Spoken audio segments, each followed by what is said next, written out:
back again to my YouTube channel. So for today's video is meron na naman tayong panibagong tutorial. And itong tutorial na to guys is makikita nyo siya sa TikTok. Ituturo ko sa inyo kung paano ko nga ba nagawang mawala at napunta sa loob ng notebook. So if you're interested, just keep on watching.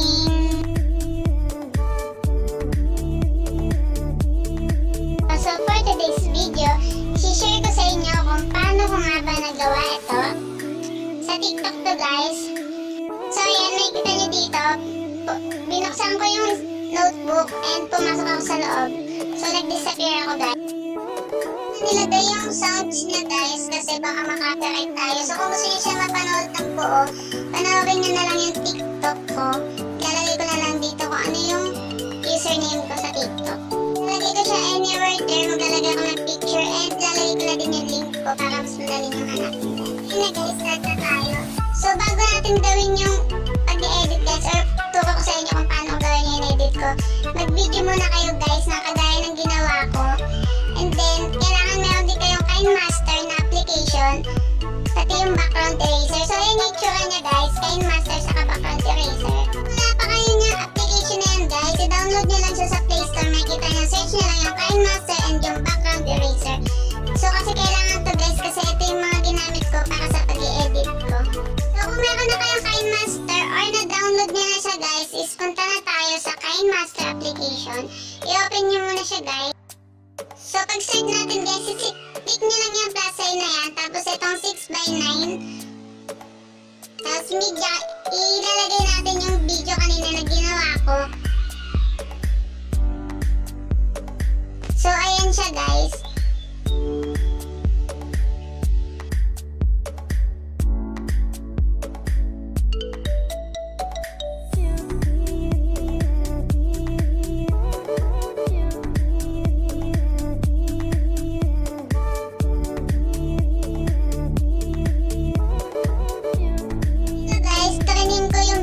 In-split ko siya para kung nakabigla na ako napunta dun sa gilid.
Mabura yung background niya.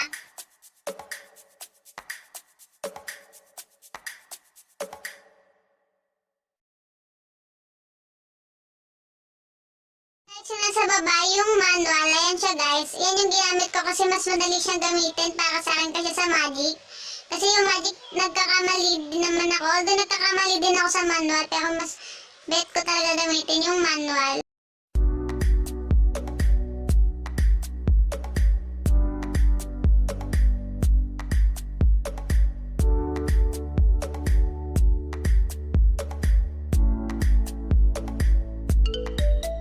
Guys na yung background lang talaga yung buburahin nyo kasi pag nasobrahan nyo siya ng pagbura, papakita siya tignan doon sa pag-edit natin.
ito guys, ganun din yung gagawin natin dito. Yan. Bubukin lang natin yung pinaka-background niya. Magtitira tayo ng konti. Yung sa notebook guys, medyo hukaan natin siya ng konti. Yan. So, save image ulit.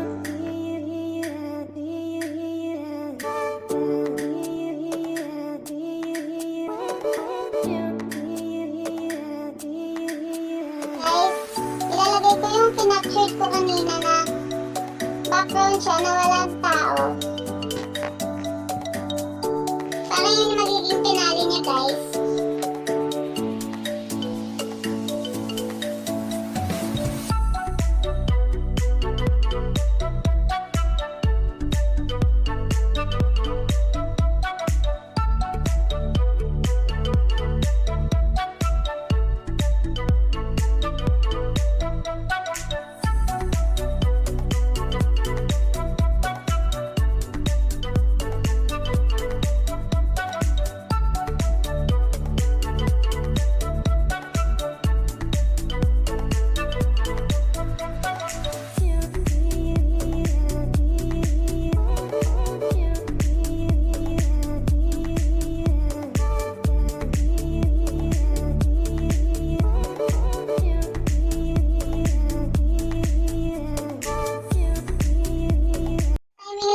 Siya guys, and hanapin natin yung ginawa ko kanina or tinanggal ko na background na photo.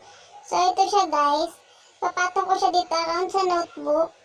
Yan, i-align ko siya na halos parang parehas lang dun sa video ko. Ayan siya guys, kailangan pantay siya or medyo ibababa mo siya ng konti.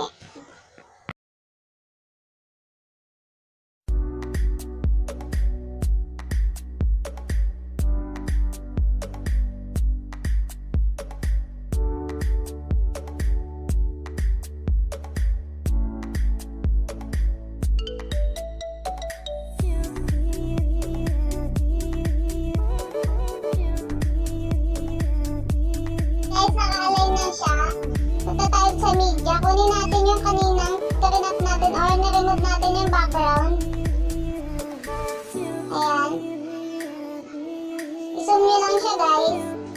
Kailangan pantay siya dun sa notebook.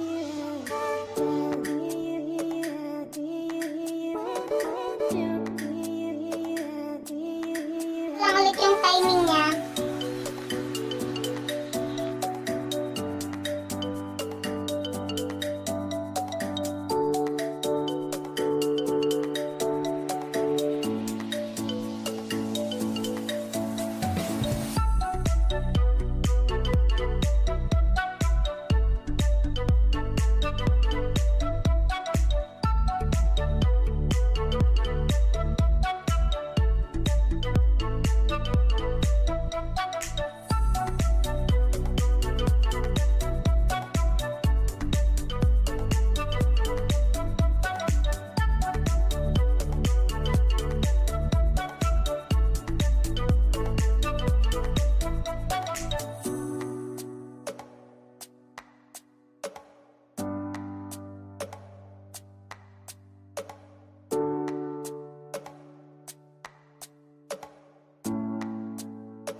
Timing niya guys.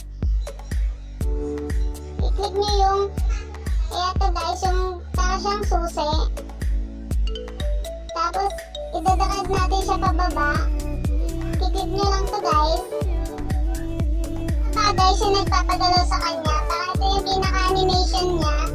I-click niyo lang ulit yun. Tapos pag bababa siya ulit, i-click niyo lang siya ulit. Hanggang sa mawala yung picture guys.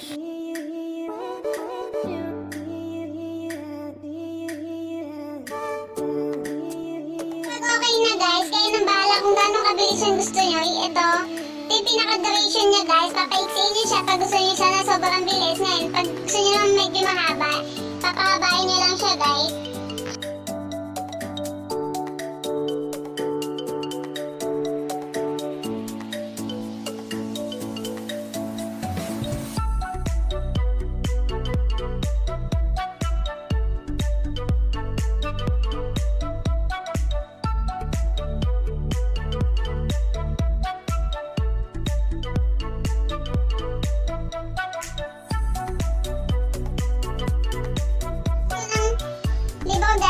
siyang effect. So, itong effect na to guys is green screen effect. Ayan siya guys.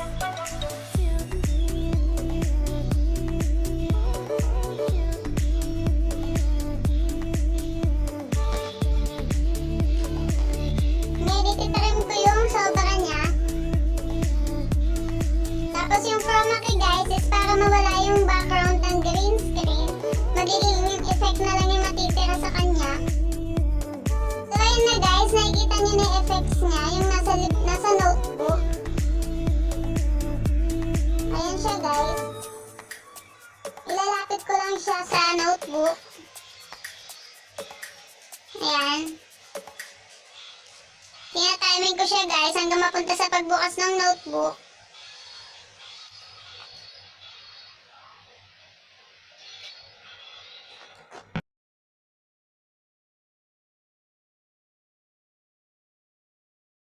So ayan guys, nakuha ko na siya. Isusum ko lang siya ng konti para malaki siya tignan.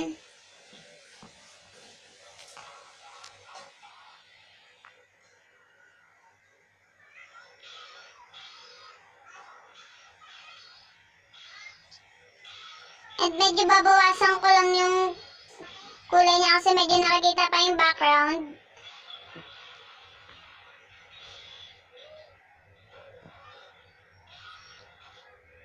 So ayan, tapos na tayo dito. Punta naman tayo sa audio para malagyan natin siya ng effects, ng sound effects. So ayan guys, kung anong gusto nyo ilagay nyo na sound effects, nasa inyo yan. So ang pinili kong sound effect is yung suspense.